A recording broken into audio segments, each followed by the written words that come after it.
Welcome to the Thom Hartmann University Book Club. Our book today is Walking Your Blues Away, How to Heal the Mind and Create Emotional Well-Being. And we're reading starting on page 2 in the introduction. The human body is a self-healing organism.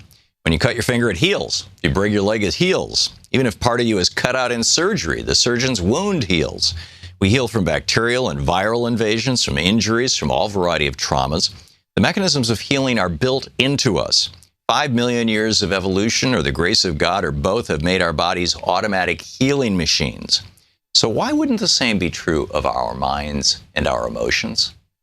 All of the traumas that we experience in life leave their wounds. If humankind hadn't had ways of healing from those emotional and psychological blows, over time society would have become progressively less functional.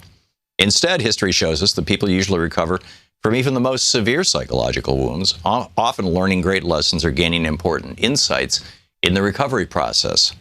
The famous Hawaii longitudinal study of children raised in stressful, disadvantaged conditions, they were migrant farm workers, found that a higher percentage of the children grew up to be highly resilient than did a middle-class control group. The generation that survived the Great Depression and the Nazi Holocaust in Europe went on to create important social institutions, build nations, and offer comfort and hope to humankind. Elie Wiesel's experience specifically comes to mind, although he never would have wished on another the horrific experience of being in one of Hitler's death camps. Through his writing of that experience, he has given a particularly inspiring model of resilience and healing to the world. The reality is that although adversity breaks some people, it strengthens others. And when people heal from adversity, the old cliche of what doesn't kill you makes you stronger usually rings true. But just as with the production of scar tissue in the healing of a wound to the skin, a process involving millions of cells producing very specific compounds in response to the trauma in the tissue, there must be an inborn mechanism for healing the mind and the emotions. And just as healing from a cut can be speeded up by keeping the wound dry, or can be slowed down by letting the wound get wet or dirty and irritated, this emotional healing is also a process that can be either stimulated or thwarted by our interventions. In this book, I've identified a specific healing mechanism and process that nature has built into the human mind and body that enables us to process trauma in a way that is quick, functional, and permanent. Just like the skin's mechanism for forming scabs and scars and eventually even making the scars vanish, this mechanism is simple, fundamental, and elegant. In its simplest form, this mechanism involves rhythmic side-to-side stimulation of the body. The side-to-side motion, or bilateral motion, causes nerve impulses to cross the brain from the left hemisphere to the right hemisphere and back at a specific rate or frequency. This cross-patterning produces an organic integration of left hemispheric thinking functions with right hemisphere and brainstem feeling functions. This integration is a necessary precursor to emotional and intellectual healing from trauma.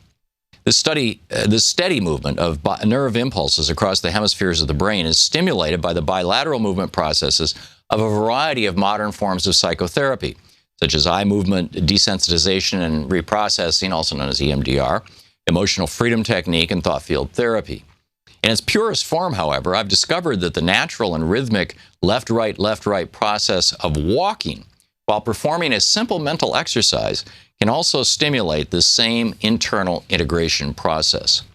This, I posit, is the way humans have healed themselves for trauma for the hundreds of thousands of years of human history. And it's only because so few of us walk anymore that we have to resort to office-based psychotherapeutic processes to produce a similar result. And that result is impressive. When we stimulate the nervous system in this bilateral manner while calling to mind a persistent emotional distress, the emotional charge associated with that memory quickly and permanently dissipates. This isn't a process of producing amnesia or forgetting.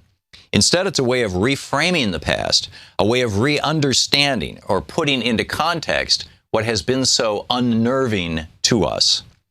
When we perform this bilateral process correctly, the pictures of painful past events in our memory transforms from stark, scary, sound-filled color movies into black and white still pictures that are flattened out and lose their sound.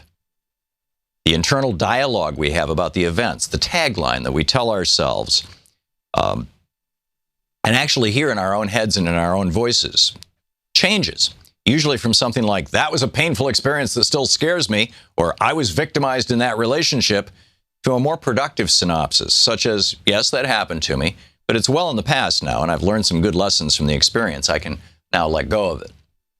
Inciting the movement of nerve impulses across the brain's hemispheres helps people come to terms with their past.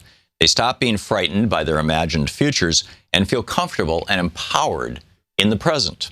Walking while holding a traumatic memory in mind in a particular way can produce this result in a very short time. And the book goes on to talk about how exactly to use simple walking, just going out for a 20-minute walk, which is physically good for you. Use that simple walking and combine it with a very specific set of mental exercises that Sigmund Freud and Franz Anton Mesmer and others first discovered years ago. Walking your blues away.